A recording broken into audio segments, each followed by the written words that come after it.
Merci à tous de vous joindre à ce webinaire, donc à l'attention des élus des collectivités et des équipes techniques des collectivités. Donc, nous sommes à notre 7 ou 8e webinaire organisé par les chambres d'agriculture de Bretagne. Donc, aujourd'hui, notre thématique, c'est autour du cadre de référence photovoltaïque et méthanisation. Donc, nous avons un échange d'une heure sur ce sujet-là, en présence donc de Loïc Guine, notre élu en charge de toutes ces questions à la Chambre d'agriculture. Ce que nous vous proposons en termes de déroulé. Donc moi-même, je suis Manuela Voisin, donc du service territoire à la Chambre d'agriculture. Loïc Guine, donc président de la Chambre d'agriculture 35, va introduire ce webinaire.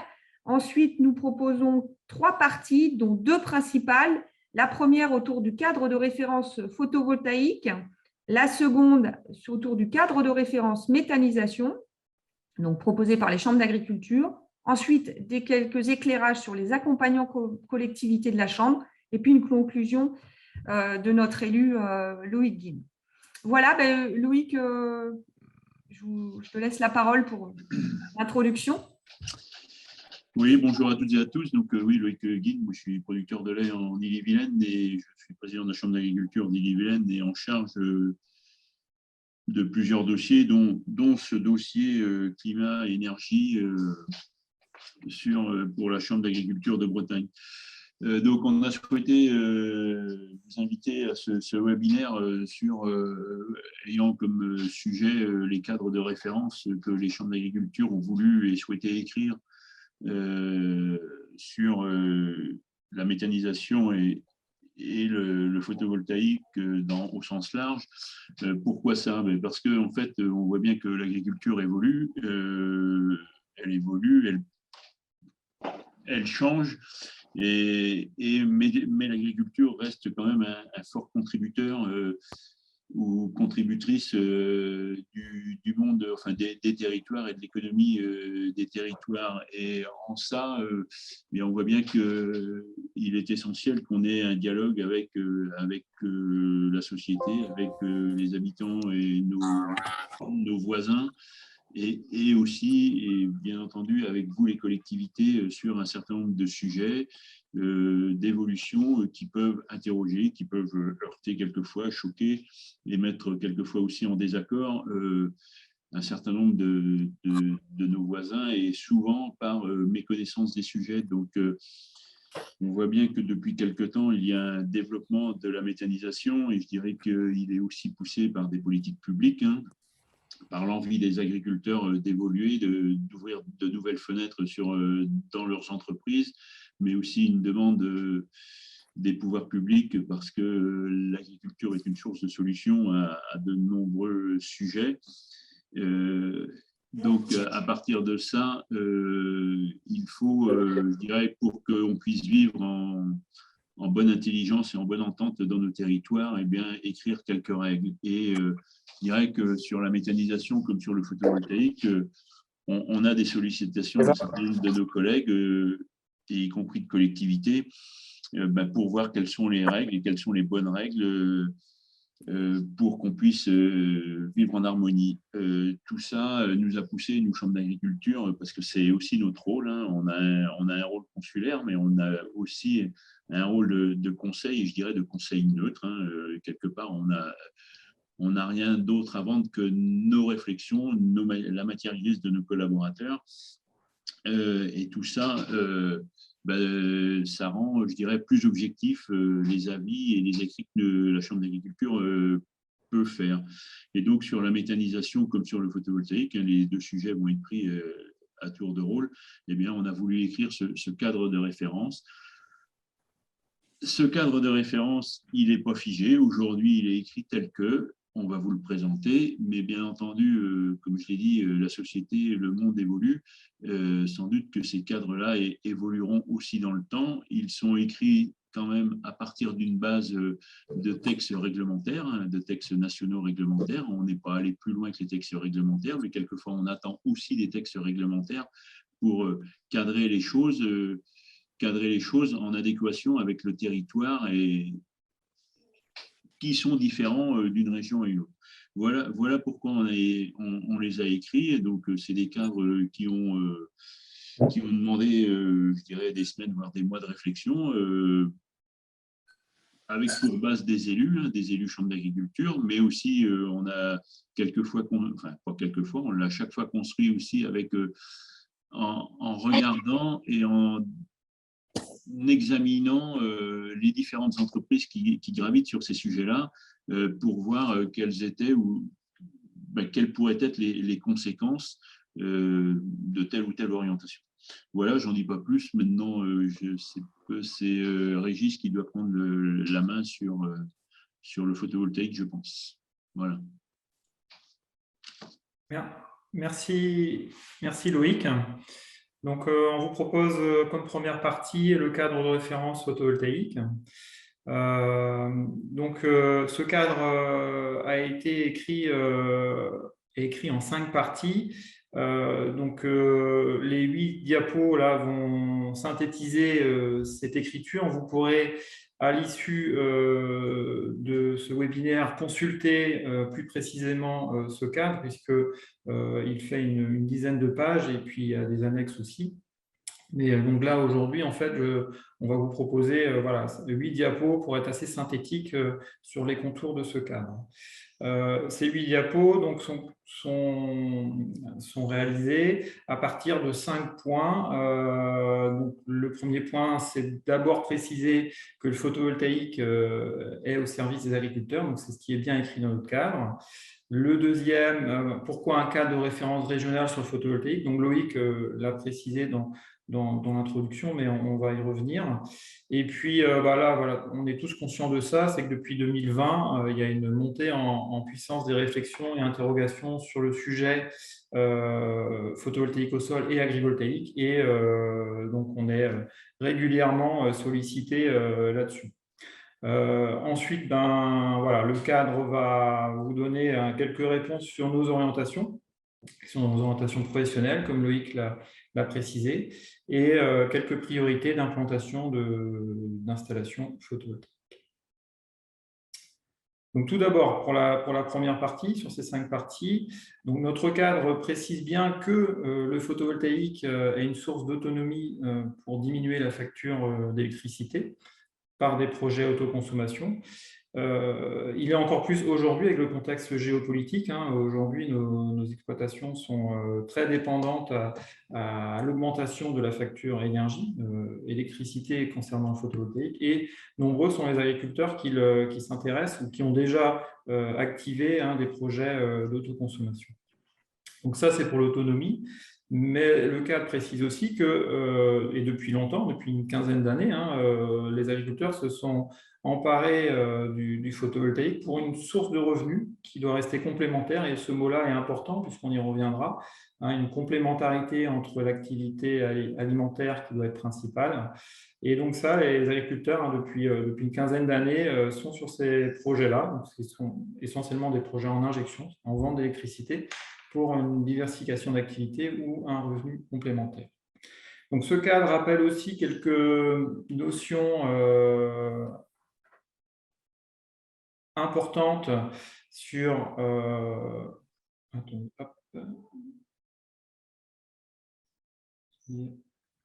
Un petit souci de diapo. Voilà. Donc, ce cadre rappelle aussi par le haut, en fait, quelques notions importantes, quelques chiffres importants du photovoltaïque par rapport aux objectifs ambitieux des PPE.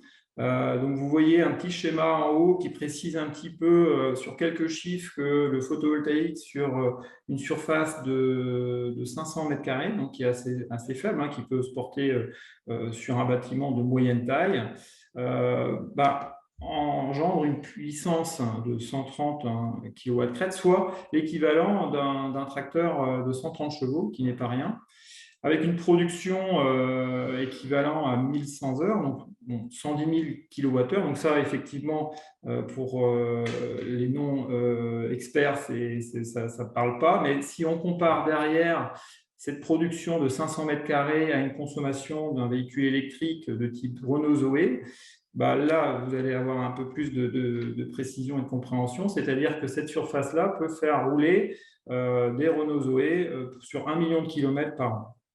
Donc, c'est clair que les agriculteurs ont bien conscience du potentiel qu'ils ont, hein, et ces ratios-là le montrent, et qu'ils peuvent justement répondre aux projets ambitieux de la transition énergétique.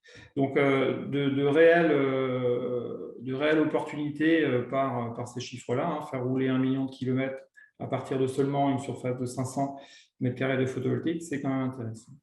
À l'opposé, juste en bas, si on parle de foncier, 1 hectare de colza, hein, si on travaille sur du carburant de première génération, fait seulement tourner un moteur diesel à 25 000 km. Donc, c'est dû en fait à une succession de mauvais rendements de cette valorisation-là de l'énergie. Je passe cette partie-là qui précise un petit peu l'importance, hein, du photovoltaïque déjà dans le cadre et déjà porté par les agriculteurs, avec une précision sur les valorisations aujourd'hui et que le cadre souhaite aussi porter par la suite sur 3 types de valorisation. La première, hein, la plus ancienne aussi, c'est la vente totale, c'est-à-dire une diversification d'activités avec une connexion réseau et une vente de l'énergie, hein, par des contrats EDF ou autres. Et puis, depuis peu, une réelle possibilité de réduire les factures d'électricité par de l'autoconsommation. Et puis, vient entre les deux une configuration assez intéressante aujourd'hui économiquement mixe à la fois les deux, c'est-à-dire à la fois de l'autoconsommation et de la vente d'électricité. Donc, en fait, on est sur un schéma, il y a un petit décalage dans la présentation. Voilà. On est sur un schéma en fait, qui doit rester une source de revenus complémentaire, donc par de l'injection, et une source d'autonomie par finalement des projets d'autoconsommation. Dans la deuxième partie, en fait, Loïc l'a précisé aussi, pourquoi un cadre de référence, hein, donc déjà, c'est des travaux concertés sur plusieurs mois, plusieurs semaines, initiés en 2021 pardon, et jusqu'à 2022, avec un groupe d'élus. Pourquoi, en fait, pour l'intérêt, bien sûr, des agriculteurs et dans le souci de porter des orientations professionnelles claires et partagées. Mais c'est aussi l'objet de ce webinaire, c'est de faire partager ces orientations à l'État, aux collectivités territoriales, aux partenaires et aussi à nos collaborateurs pour avoir une position claire sur le terrain. Comme on l'a précisé par ailleurs, c'est un cadre qui est une photo d'aujourd'hui avec des réflexions voilà, qui sont très récentes puisqu'il a été validé le 29, dans son ensemble le 29 avril dernier. Mais c'est un cadre qui peut être amené à évoluer en fonction des changements et adaptations liés au contexte agricole, de l'énergie et aussi réglementaire. Par ailleurs, en parallèle, lorsque nous avons écrit ce cadre, nous avons échangé avec les DREA, les DDTM et la région de Bretagne en date du 23 février et un peu plus récemment le 14 avril avec la DEME. Donc clairement, depuis 2021, une montée en puissance des réflexions sur le sujet, des interrogations bien sûr.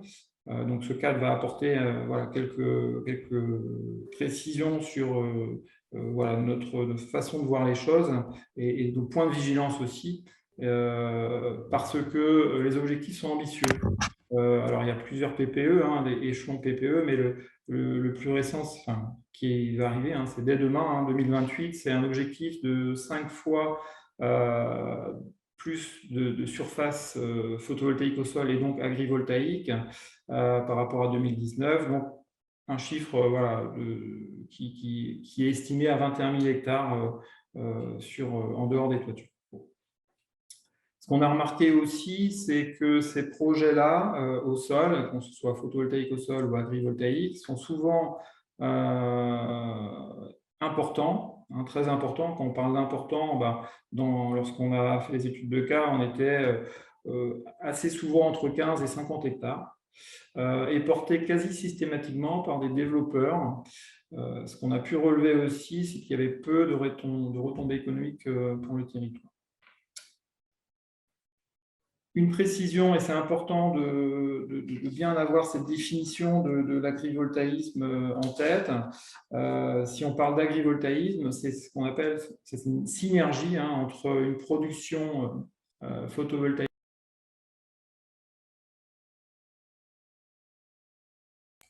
Je crois que mon micro a été coupé pendant quelques secondes, je reprends donc.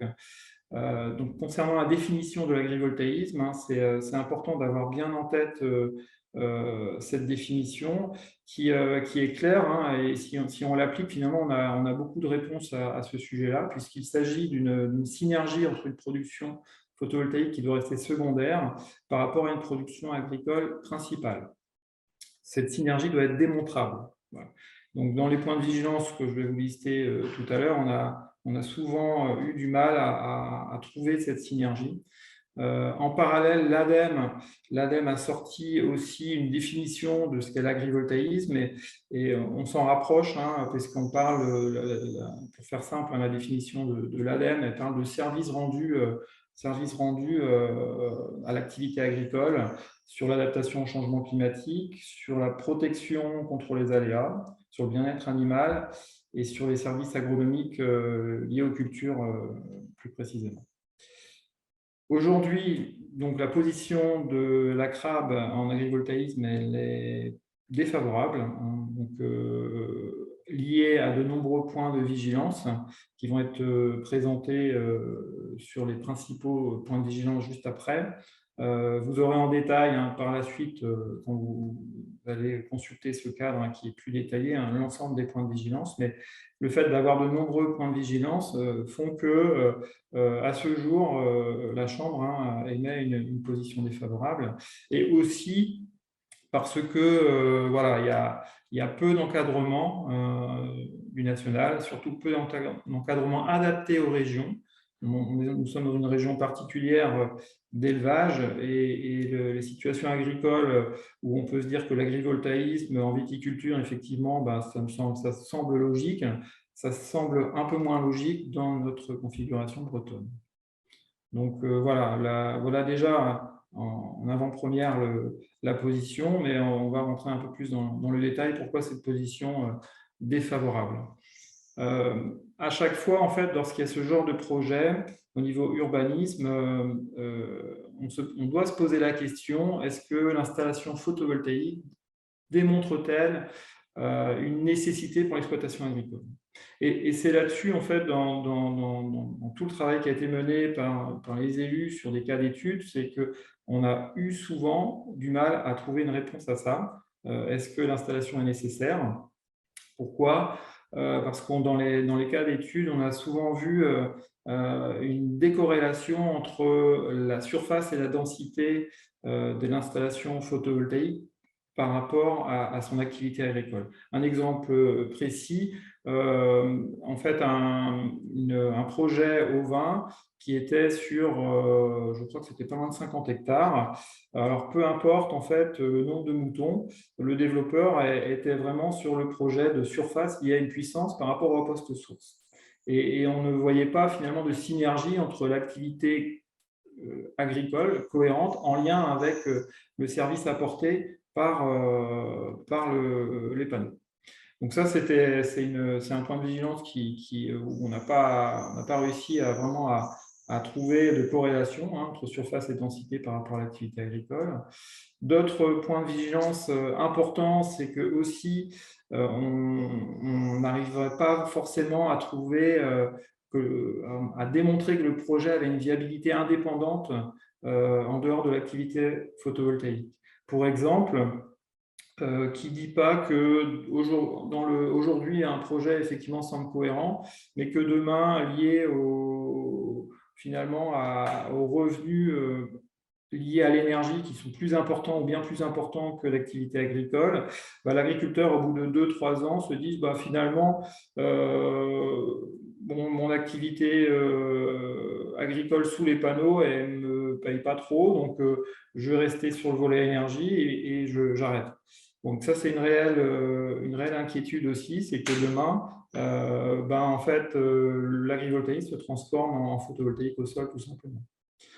Et puis, d'autres réponses qu'on n'a pas trouvées, et ça aussi, on attend un cadre de l'État, c'est qu'aujourd'hui, il n'y a pas d'obligation de suivi d'activité agricole. Dans les projets, effectivement, c'est bien noté, enfin, c'est de bonnes intentions toujours, mais qu'en est-il par la suite pendant les 15 à 20 ans d'exploitation? D'autres points de vigilance sont les retours financiers liés à l'énergie, puisque portés essentiellement par des développeurs aujourd'hui, voilà, la part de résultats entre l'agriculteur voilà, et le porteur de projet voilà, n'était pas forcément bien ficelé, c'était souvent des locations et l'agriculteur était peu actif dans le projet. D'ailleurs, de notre côté, nous sommes souvent sollicités directement par les développeurs et moins par les agriculteurs, ou pas par les agriculteurs. C'est souvent les développeurs qui appellent.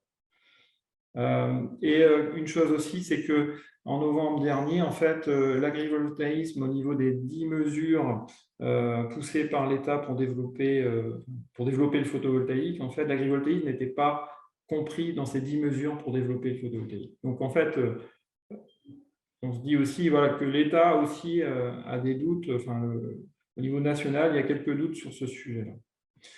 Quelques photos sur les sujets travaillés. Donc, on a beaucoup parlé de parcours volaille dans nos travaux, d'activités ovines aussi.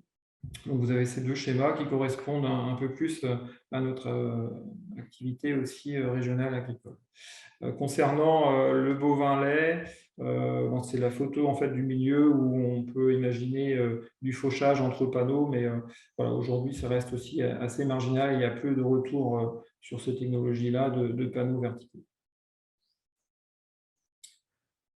On passe au photovoltaïque au sol.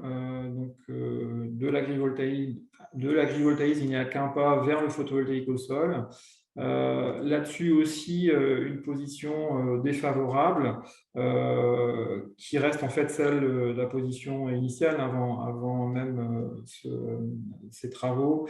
Aujourd'hui, le photovoltaïque au sol est essentiellement admis dans notre cadre sur des projets liés à de l'autoconsommation, dans un but d'autonomie des exploitations. Donc, c'est la position aujourd'hui de la Chambre, celle qui est détaillée juste en bas de la diapo. A priori, en 2023, en fait, un nouvel arrêté tarifaire inférieur à 500 kg sur des projets au sol. Alors, quand on parle de nouvel arrêté tarifaire, c'est-à-dire une valorisation de l'énergie en vente, pourrait sortir sur des terrains dégradés présentant des enjeux limités en termes de biodiversité et de paysage. Ça, c'est dans le plan d'action de Barbara Pompili. Donc là-dessus, en fait, c'est des emprises moindres.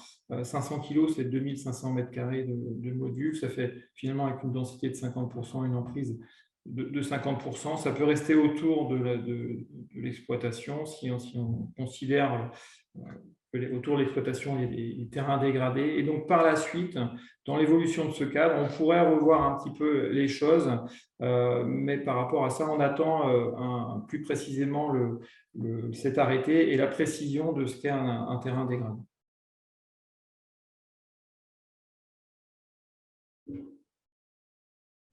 Voilà. Donc, c'est effectivement une possible évolution du positionnement en attendant de nouvel arrêté lié à ce nouvel arrêté 500 kg.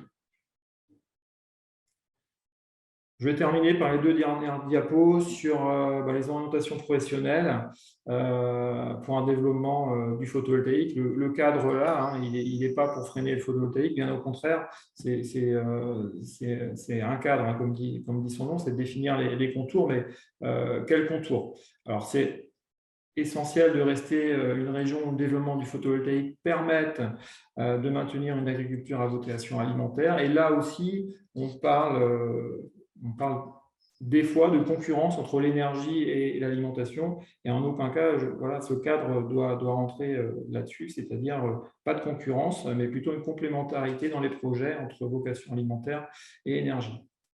Ce cadre-là aussi, il met bien l'accent sur l'aspect foncier agricole et naturel, donc il faut préserver. Et puis, comme je disais tout à l'heure, quand même, continuer de développer le photovoltaïque dans la construction de projets de territoire, que les agriculteurs font déjà, notamment par de nombreux projets sur des bâtiments agricoles, avec des retombées économiques intéressantes pour les agriculteurs.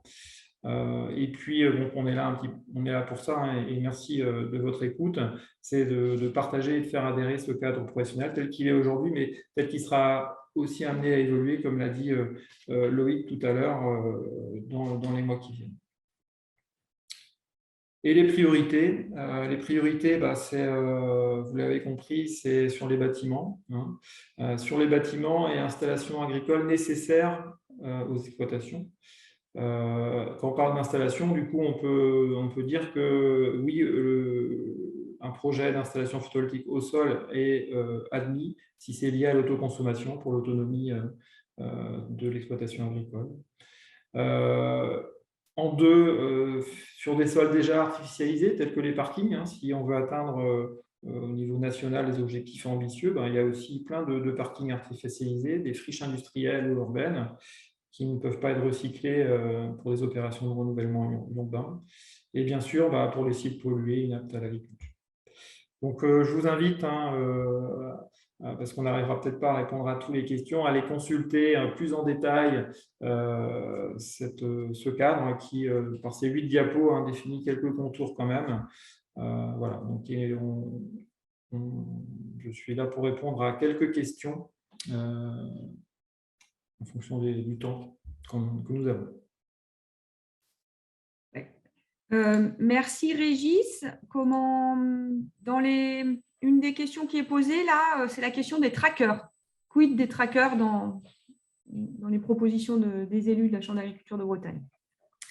Alors, les trackers, c'est une installation photovoltaïque au sol. On peut aussi peut-être parler d'agrivoltaïsme. Donc, en fait, le tracker, tel qu'est écrit aujourd'hui le cadre, c'est seulement pour l'autoconsommation et seulement, pas de contrat de vente en tracker, puisque si on considère que c'est nécessaire à l'exploitation agricole, c'est pour l'autonomie. Et donc, les trackers sont autorisés ou admis, mais seulement pour l'autoconsommation.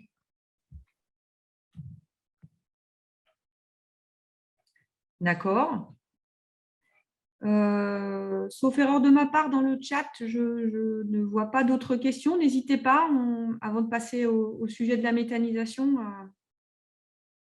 à poser des questions. Merci.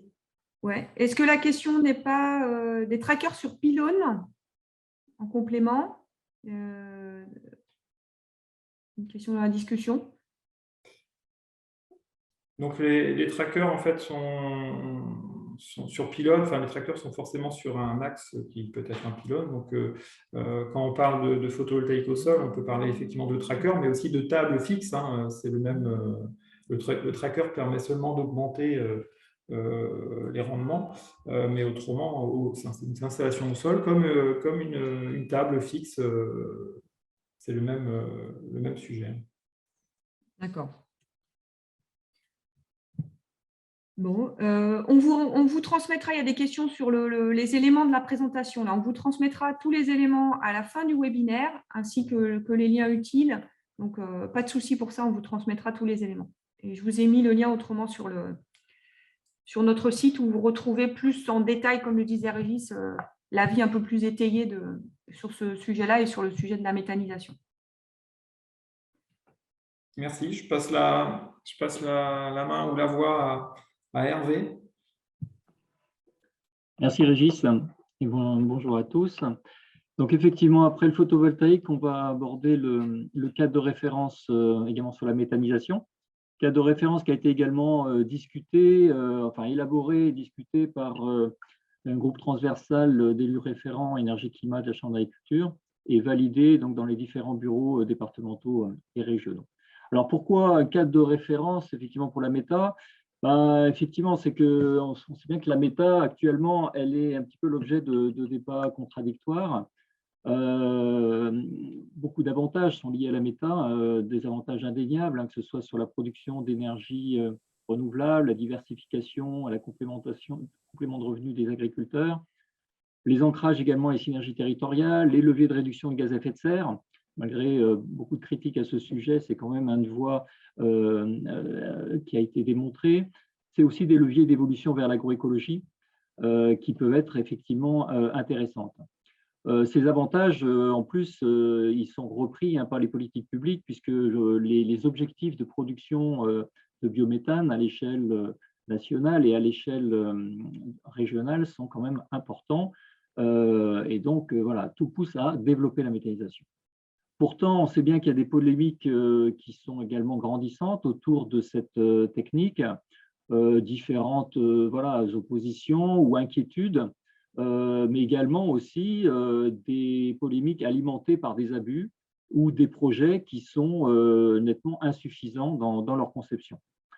Donc tout ça, effectivement, crée des conditions un petit peu de, en tout cas pour la profession, mais pas que d'ailleurs, puisque je vous rappelle aussi que la filière au niveau bretonne voilà, a lancé un audit un petit peu sur la méthanisation sous l'égide du Conseil régional pour effectivement un petit peu essayer de poser des repères et des jalons sur son développement. Mais la profession agricole a aussi voulu effectivement voilà, essayer de définir un certain nombre d'éléments de clarification et de cadrage pour effectivement éclairer les objectifs de développement de la méthanisation. Alors, on peut passer à voilà. Donc, dans le préalable un petit peu à ce cadre de référence, l'idée était déjà de bien rappeler et réaffirmer les opportunités que la profession voit dans le développement de la méthanisation, mais bien sûr avec certains principes également nécessaires à son développement. C'est bien pour la profession une opportunité pour diversifier effectivement l'activité agricole autour de la production d'énergie.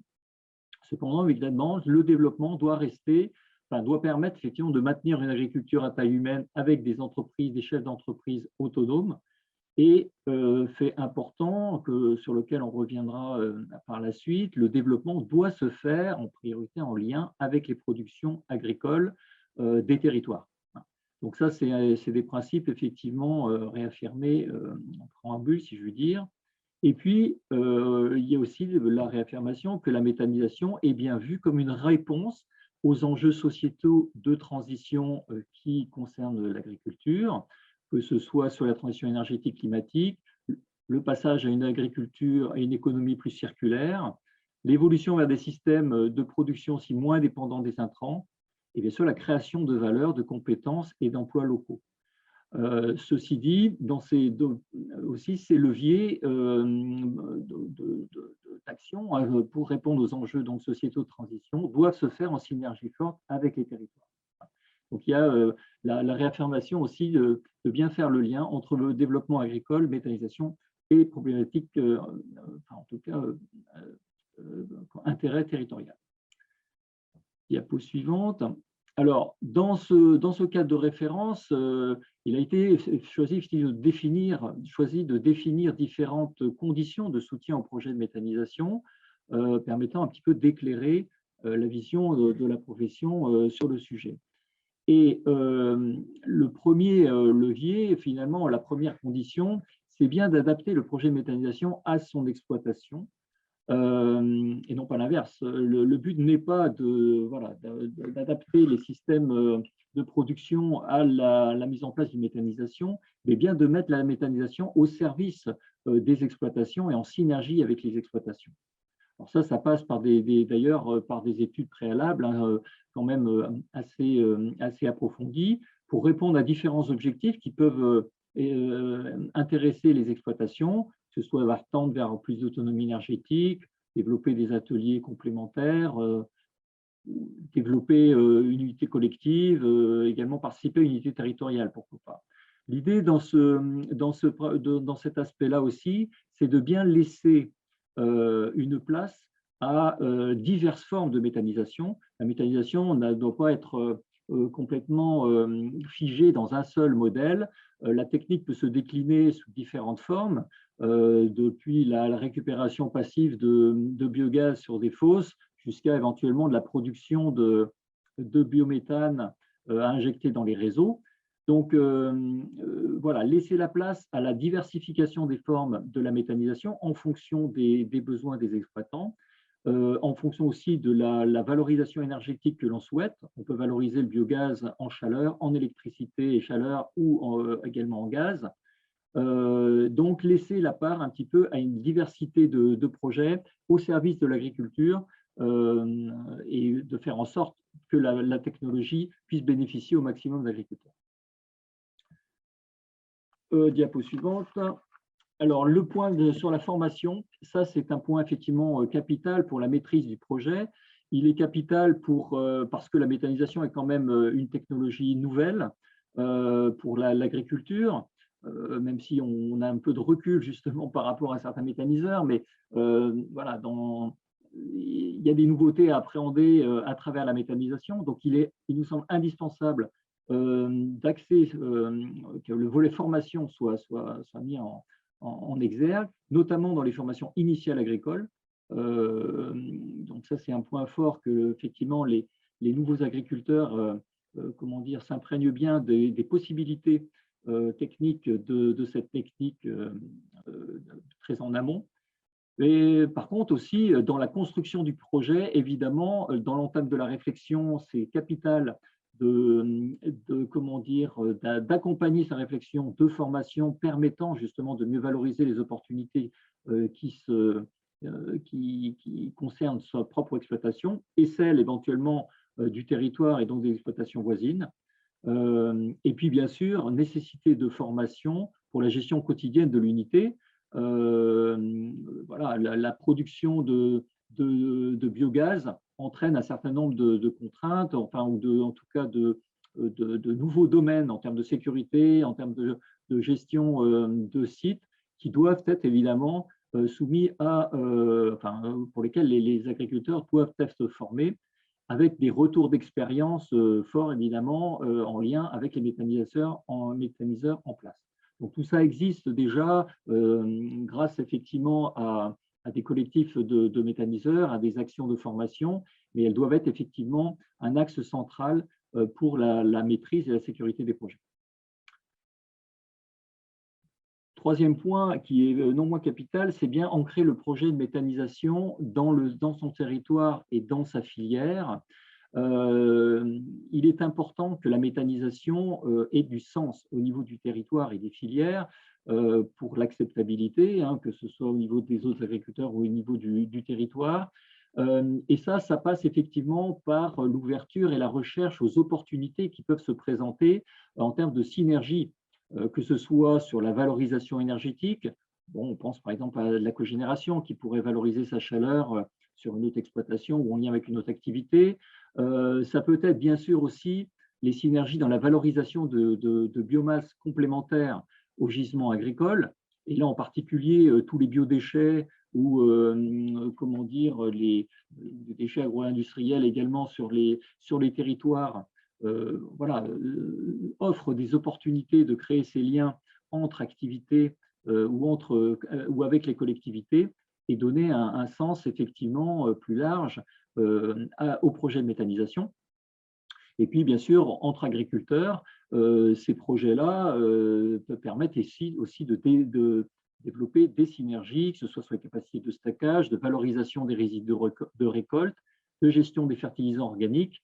Donc, voilà, tous ces aspects-là sont capitaux pour bien ancrer le projet dans son territoire et effectivement donner du sens et donc faciliter également l'émergence et également le fonctionnement. Alors, autre point, non, allez trop vite. Dernier point aussi sur cet aspect d'ancrer le projet méthanisation sur son territoire. Il est important pour la profession que, bien sûr, les projets restent en cohérence avec des cahiers des charges, éventuellement des productions animales et végétales des exploitations concernées, mais également tiennent compte des probables évolutions auxquelles sont confrontés les différents ateliers, en lien notamment avec les demandes sociétales ou les évolutions de marché, que ce soit le bien-être, le temps de pâturage, l'autonomie alimentaire. Tout ça doit être mis en cohérence, effectivement, les projets doivent être en cohérence avec les évolutions de ces différentes filières sur les territoires. Alors, point suivant. Alors, une maîtrise des capitaux par les agriculteurs, ça c'est un point effectivement qui nous paraît essentiel. L'agriculture, finalement, est le plus grand pourvoyeur de biomasse méthanisable dans les différents projets, que ce soit à travers les déjections animales, que ce soit à travers les végétaux. Il paraît normal que ce soit les agriculteurs qui valorisent au mieux la plus-value liée à la production d'énergie.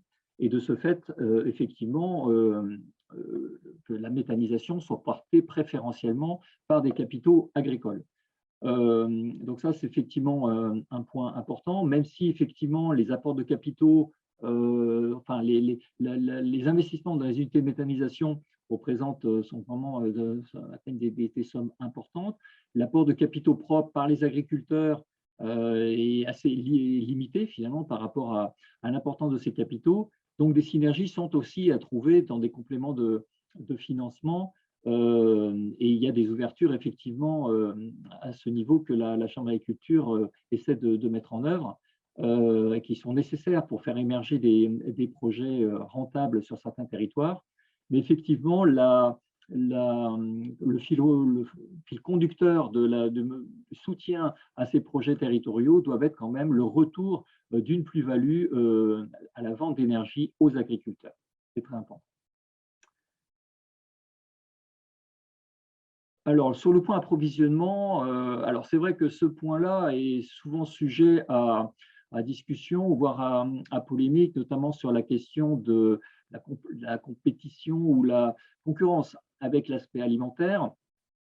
Donc, pour la profession, effectivement, l'approvisionnement doit être essentiellement basé sur la valorisation des déjections animales, pour deux raisons.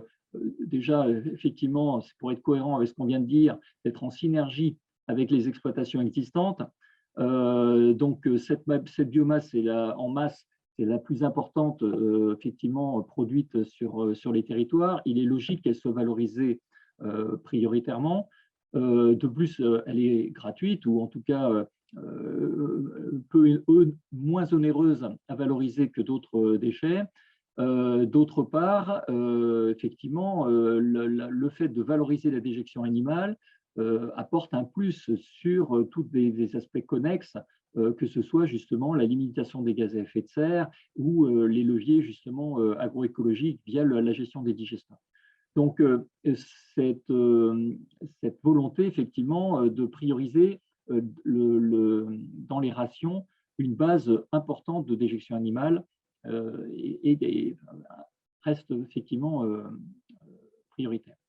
Donc, bon, le plus de 60%, alors c'est indicatif, le plus de 60% permet effectivement de bénéficier des tarifs de rachat en plus favorables. C'est vrai que les moyennes des projets peuvent être nettement plus élevées d'ailleurs dans ceux qui apparaissent actuellement. Alors par contre, la déjection animale, elle a tous les avantages qu'on vient de dire, mais elle en a une quand même qui est un inconvénient majeur par rapport à la production de biogaz et biométhane, c'est que c'est une biomasse qui est peu méthanogène à l'unité de masse. Donc on va produire finalement pour un certain volume, un certain tonnage de matière, moins de gaz que pour d'autres matières. Donc c'est vrai que dans tous les projets agricoles, ou la très très grande majorité, une complémentation d'une biomasse plus méthanogène est indispensable pour la rentabilité et pour la sécurité des projets en termes d'autonomie d'approvisionnement. Et ça, c'est important, effectivement, c'est rappelé dans le cadre de référence, la crédibilité de la méthanisation agricole et du portage par les agriculteurs passe par une maîtrise de l'autonomie de la majorité du gisement qui est mis dans les méthaniseurs. Et donc, ça passe effectivement par une part notamment végétale, qui peut être produit par les agriculteurs. Alors, on priorise effectivement dans le cas de référence les cultures intermédiaires à valorisation énergétique qui permettent de limiter la concurrence avec les cultures principales et qui présentent toute une pertinence agronomique forte. C'est rappelé par pas mal d'études sur le stockage carbone, sur la diversification des assolements et autres. Donc, c'est un levier effectivement qui peut être vraiment très positif dans l'évolution des transitions des exploitations. Et puis, alors par contre, il peut y avoir des cultures énergétiques. Alors, les cultures énergétiques, effectivement, alors c'est essentiellement du maïs chez nous. Actuellement, les moyennes en tonnage, hein, c'est à peu près 6% dans des rations des méthanisations agricoles. Le cadre réglementaire fixe la limite à 15% en tonnage. Voilà. Donc, l'objectif, effectivement, est de bien rester inférieur à cette limite et de valoriser au maximum d'autres intrants. Par contre, on sait bien qu'aussi, une petite partie de cultures énergétiques peuvent être indispensables à certains projets pour, on va dire, crédibiliser leur autonomie et donc la capacité finalement à mener à bien le projet. Alors bien sûr, ces rations de base autonomes ne doivent pas faire oublier qu'évidemment, il y a un encouragement à valoriser également dans l'approvisionnement les synergies avec d'autres déchets qui doivent être des opportunités et qui, de ce fait aussi, peuvent réduire les charges de production des biomasses végétales. Ça peut être des déchets non agricoles, des déchets de collectivité, des biodéchets, bon, bien sûr dans un cadre réglementaire adapté. Par contre, bon, sur les bouts de stations d'épuration, vu la complexité que ça peut amener dans la gestion derrière des digestats, et elle est fortement déconseillée pour les projets de méthanisation agricole. Alors, on peut passer à la diapo suivante. Autre point important après l'approvisionnement, c'est le digestat. Le digestat, comment dire, est un élément indispensable des projets de méthanisation. Un projet qui effectivement calerait, négligerait cette partie de gestion de digestat ne pourrait pas être satisfaisant à travers le cadre de référence. Alors, le cadre de référence préconise évidemment le retour, optimiser le retour au sol. Mais voilà, il souhaite valoriser le fait que le digestat, effectivement, peut être un atout, là aussi, dans les transitions. Bon, déjà, il est désodorisé, donc il peut faciliter un petit peu les chantiers d'épandage, mais il peut aussi accroître l'autonomie des exploitants et surtout limiter le recours aux engrais de synthèse. Mais évidemment, il doit s'inscrire dans un cadre de respect évidemment des calendriers d'épandage, de la nitrate et compagnie. Donc, il est important effectivement de s'assurer de ça dès le projet. Donc, bien sûr, la sécurisation des débouchés du digestat, ça passe par un plan d'épandage équilibré et correctement dimensionné, ou le respect du cahier des charges DIJAGRI qui permet effectivement également d'avoir une possibilité de valorisation de ce digestat avec les exploitants locaux. À travers le projet, par contre, un aspect important, c'est les capacités de stockage. C'est clair que la tendance pourrait être d'optimiser au maximum ces capacités de stockage pour limiter les investissements. Ce n'est absolument pas effectivement recommandé. La capacité de stockage doit être calibrée en fonction des contraintes de calendrier d'épandage et de sécurisation de l'épandage. Donc, c'est vrai que les capacités de stockage de 7-8 mois sont importantes et indispensables pour une bonne gestion agronomique de ces digestats qui présentent des atouts, mais qui ont aussi des contraintes en termes d'émissions éventuellement d'ammoniac ou également de fenêtres, on va dire, dans lesquelles on peut épandre. Et donc, effectivement, ces aspects-là doivent être intégrés dès le départ dans les projets. Bien sûr, après, les suivis d'analyse de digestat doivent être suivis et le matériel d'épandage doivent respecter effectivement les risques au niveau de la volatilisation. Mais ça, c'est vrai que c'est des choses qui sont actuellement très largement déjà utilisées, même si ça fait pas mal de le répéter. Point suivant. Voilà. Donc ça, c'était un petit peu les éléments phares qui conditionnaient finalement le soutien au projet de méthanisation dans les territoires. Alors bien sûr, un point capital également du cadre de référence, c'est inscrire les projets dans la concertation locale. Cette concertation locale, elle doit être débutée très tôt dans l'émergence des projets.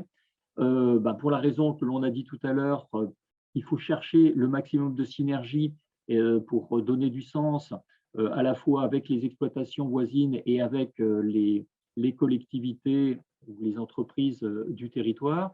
Et c'est vrai que ça passe par effectivement des échanges en amont et non pas arriver avec un projet, on va dire, déjà complètement bouclé, qui ne soit pas possible éventuellement de faire évoluer.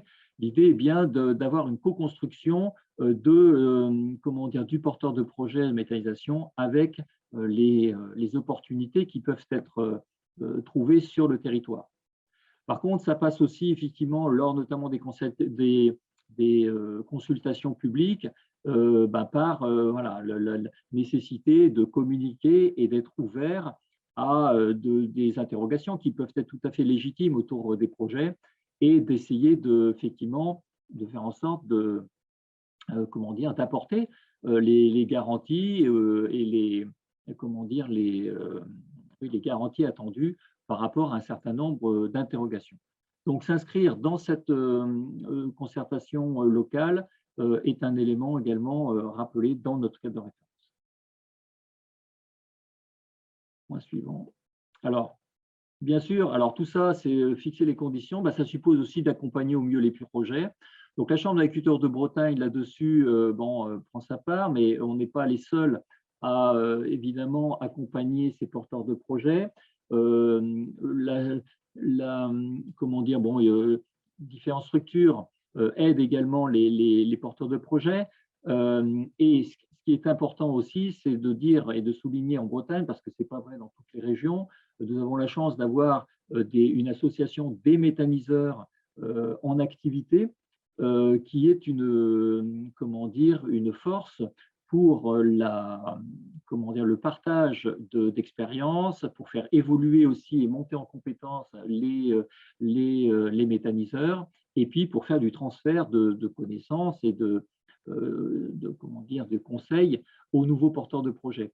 Donc ces dynamiques-là doivent être valorisées au maximum de manière à effectivement faire monter en compétence globalement ces porteurs de projets et d'éviter des projets que l'on a déjà vus d'ailleurs, dans certains cas, des projets qui finalement sont accompagnés que par un seul peut-être constructeur ou qui sont découplés,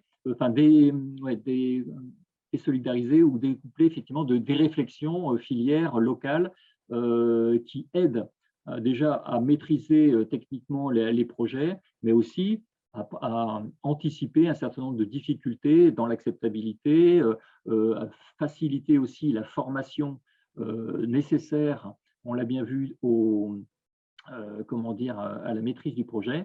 La Chambre d'agriculture, à ce niveau-là, avec l'association Elle et l'association des méthaniseurs bretons, ont mis en place depuis 7 ans un parcours de formation tutoré pour les nouveaux porteurs de projets qui vise sur 5 mois à aider ces porteurs de projets à appréhender les points clés du pilotage d'unités de méthanisation.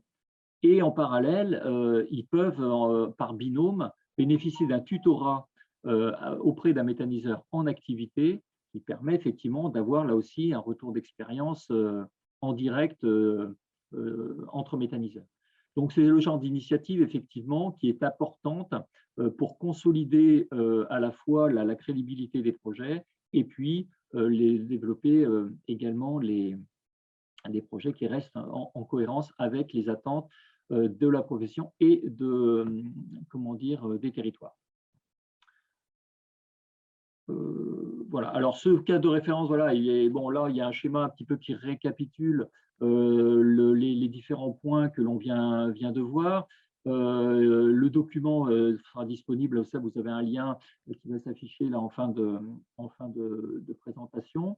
Alors, c'est vrai que c'est un cadre, mais il n'est pas rigide ou définitif pour autant. Il est ouvert à des évolutions et à des réflexions, mais il vise à mettre un certain nombre de principes en exergue de manière un petit peu à voilà, aider déjà les porteurs de projets, mais aussi aider à avoir une vision voilà, favorable quand c'est des bons projets, et puis plus critique sur certains points quand effectivement ça mérite de l'être, mais au moins d'avoir voilà, un fil conducteur au niveau de cette réflexion.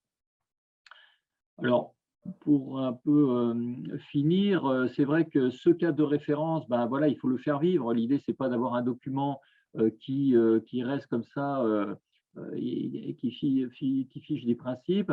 Il doit aider effectivement à communiquer positivement sur la méthanisation. Et ça, c'est important parce que dans le climat actuel, le problème que l'on voit, c'est que les polémiques peuvent atteindre des telles proportions qu'aucun argument rationnel ne paraît plus possible pour n'importe quel projet. Donc, l'idée, c'est aussi d'essayer voilà, d'apporter une pierre pour créer un climat plus serein au développement de projets qui peuvent être tout à fait pertinents à la fois pour les exploitations et leur territoire. L'idée également sous-jacente à ce, non, à ce cas de référence, c'est aussi d'éviter que chaque territoire soit amené à en définir un. On a déjà des expériences à ce niveau-là où des territoires sont tentés de définir leur propre cadre. L'idée est quand même d'avoir quelque chose de commun et d'essayer d'avoir une base, en tout cas, d'échange qui peut effectivement être tout à fait favorable. Et autre point important, c'est qu'il faut bien voir aussi que le développement de la méthanisation n'est pas figé. Il est actuellement en pleine mutation, notamment la méthanisation agricole, de par d'évolutions structurelles. Les tarifs d'achat baissent, on a des arrêts des aides à l'investissement. Donc, il y a plus de difficultés aussi pour les méthaniseurs agricoles à accéder à ces projets-là. Donc, ça ouvre aussi ça doit ouvrir des champs voilà, de complémentarité sur des modes de financement plus importants avec notamment les territoires ou de tiers investisseurs. Et puis, l'évolution de la conjoncture fait aussi que les méthaniseurs voilà, doivent s'inscrire aussi dans des évolutions positives pour faire face à des augmentations de charges, notamment charges énergétiques, charges d'approvisionnement en substrat, qui poussent également à explorer d'autres voies sur l'autoconsommation, sur la valorisation par exemple du CO2 lors de l'épuration du biométhane, en complémentarité avec les territoires. Et des expériences existent déjà en ce sens qui doivent être soutenues et qui montrent effectivement qu'il y a des complémentarités fortes possibles. Donc voilà un petit peu ces mots. Bon, ça c'est un peu pour ouvrir la discussion qui suit, si vous avez des questions. Et puis bien sûr, on vous invite à consulter plus tranquillement et plus en détail le document. Oui, du coup merci Hervé. Donc il y a quelques questions qui sont arrivées là, notamment aussi après la partie photovoltaïque. Donc on peut prendre 5 minutes pour répondre. On n'arrivera pas à répondre à tout, mais au moins à quelques questions. Je me permets en fait, il y a une question sur le cadre photovoltaïque présenté. Est-ce qu'il y a une différence fondamentale entre le cadre de la CRAB et les recommandations de l'ADEME? Alors, effectivement, on a échangé à l'issue de la réalisation de notre cadre. Alors, l'ADEME, c'est une étude qui a été réalisée avec des gros moyens et pas les moyens de la Chambre, puisque c'était un bureau d'études spécialisé qui a travaillé pendant 1 an, donc très technique. Et l'ADEME, elle n'a pas dit à la fin favorable ou défavorable. Elle a fait des recommandations à partir de points de vigilance. Et en fait, dans les points de vigilance, et c'est ça qu'il faut retenir, on avait les mêmes points et les mêmes accords sur les points de vigilance qui ont été présentés en partie là tout à l'heure, qui sont un peu plus détaillés dans le cadre lorsque vous pourrez le consulter. Donc, on est en phase en fait sur les points de vigilance. Voilà. Une autre question sur le projet de méthanisation, le projet de pyro, en fait, on parlait de pyrométhanisation, mais c'est pyrogazéfication à Tollet, porté par Kairos. Donc, pas forcément en lien avec ces deux cadres-là, mais c'est un sujet, c'est important d'y répondre, lequel la Chambre suit et que des élus suivent aussi, puisque dès lundi prochain, le groupe d'élus du GT Énergie-Climat on va travailler là, sur ce sujet-là. Pour l'instant, il n'y a pas d'opposition. On suit, on regarde et voilà, on va apporter plus de précision un peu plus tard. Mais en tout cas, pour l'instant, pas d'opposition sur ce système, sur ce procédé Kairos. Autre question, donc ça c'est plus pour la méthanisation, Hervé. Alors, il y a une question sur les cives. Donc, les cives ne sont pas c'est une interrogation. Hein. Les cives ne sont pas comptées dans les 15% réglementaires. Est-ce que tu peux préciser un petit peu ça? Oui, c'est bien ça. Les 15% en tonnage ne concernent que les cultures dites principales. Donc, les cives ne sont pas comptabilisées dans ce 15%. Alors d'ailleurs, actuellement, récemment, il y a eu un nouveau décret culture qui vise à repréciser les définitions des cultures principales et des cives, parce qu'effectivement, la difficulté qu'il y a par rapport à cette règle, c'est la capacité de contrôle, tout simplement. Et c'est vrai que voilà, il y a eu un certain nombre d'ambiguïtés peut-être sur la définition qui prêtait éventuellement le flanc à des abus. Donc ça, aujourd'hui, c'est réglementairement mieux cadré et les contrôles également s'annoncent plus systématiques sur cet aspect-là. Mais effectivement, les cives ne sont pas comptabilisées.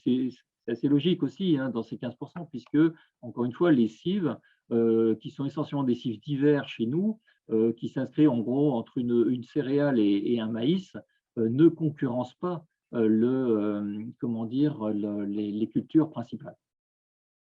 C'est bien dans ce cadre-là. Et encore une fois, en Bretagne, les taux sont faibles.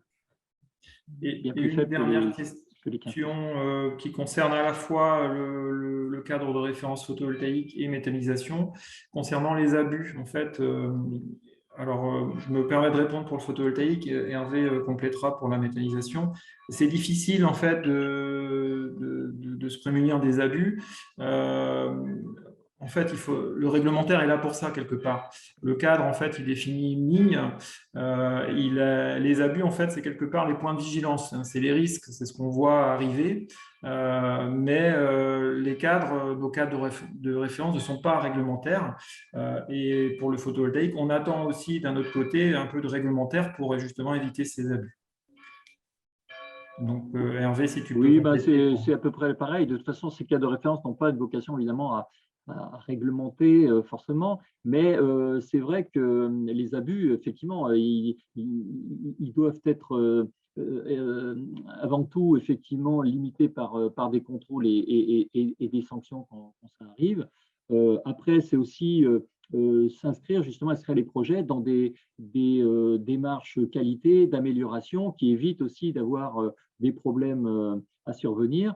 Donc, ça peut être aussi dans ce pas de temps. Par contre, clairement, voilà, lorsqu'il y a des abus flagrants, voilà, il doit y avoir aussi une condamnation de la chose et en tout cas une sanction également pour pas non plus décrédibiliser l'ensemble de la filière et ceux qui font effectivement les choses correctement et dans de bonnes conditions.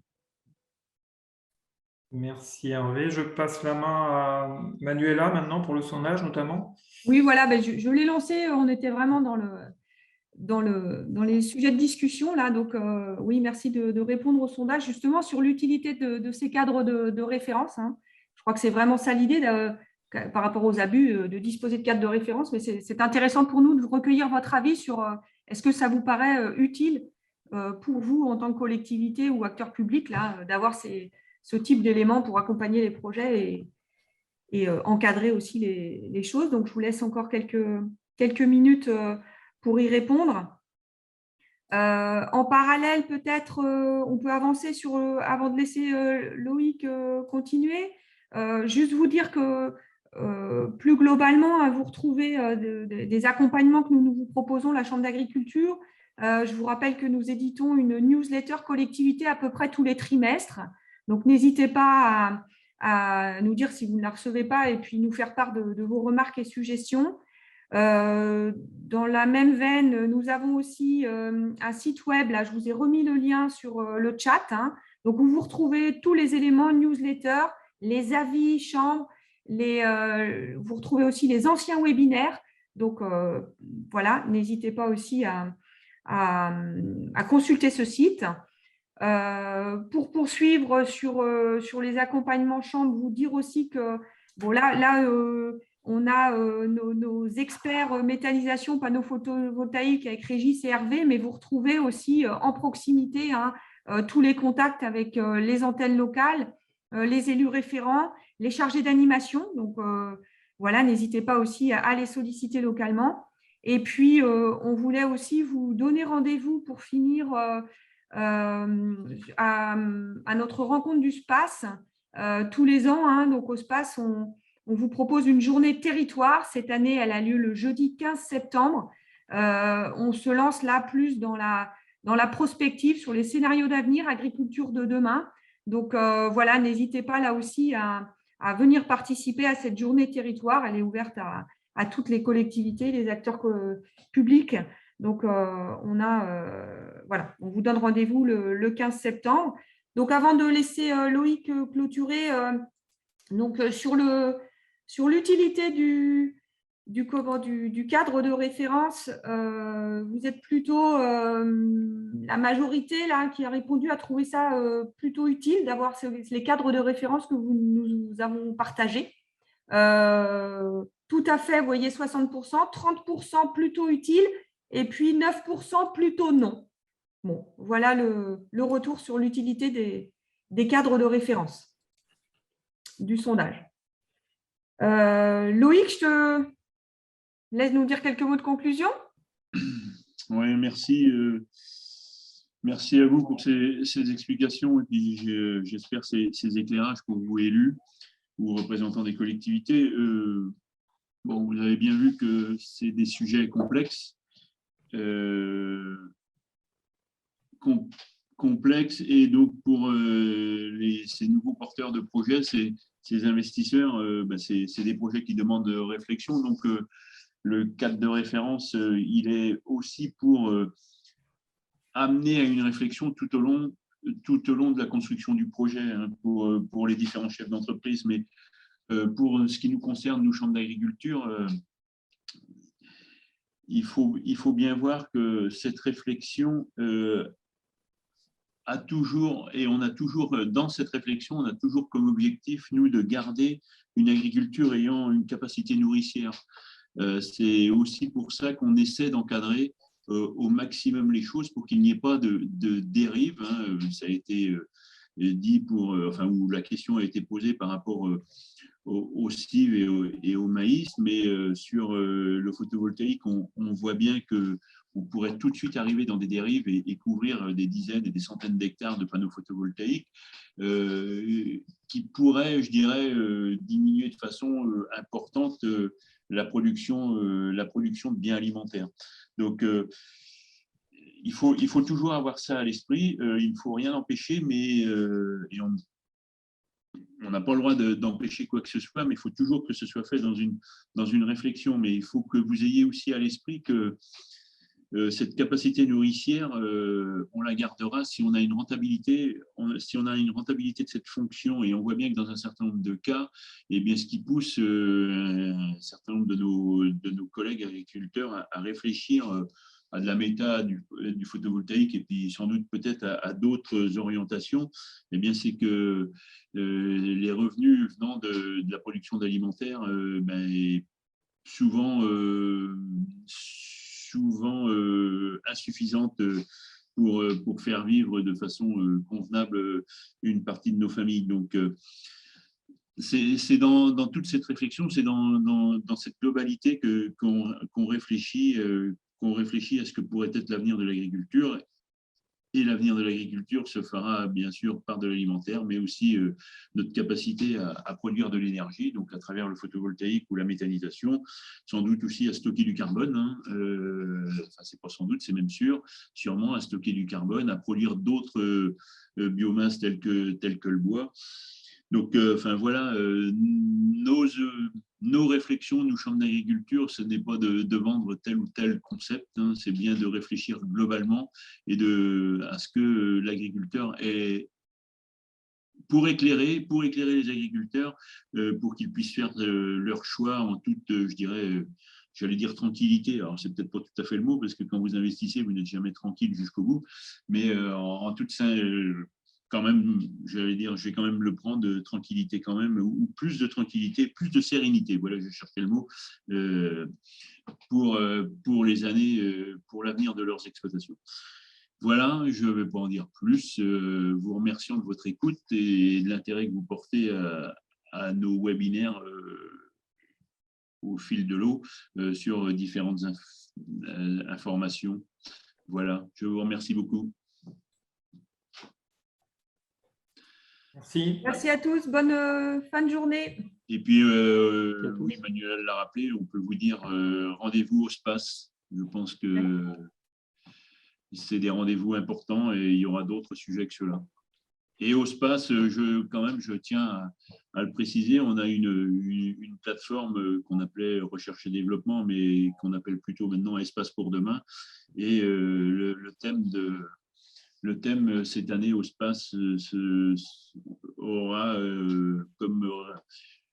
comme sujet le carbone, l'agriculture et le stockage du carbone, l'utilité de l'élevage et non un élevage qui est néfaste au climat. Voilà, donc on vous invite à y participer. Merci. Merci, au revoir.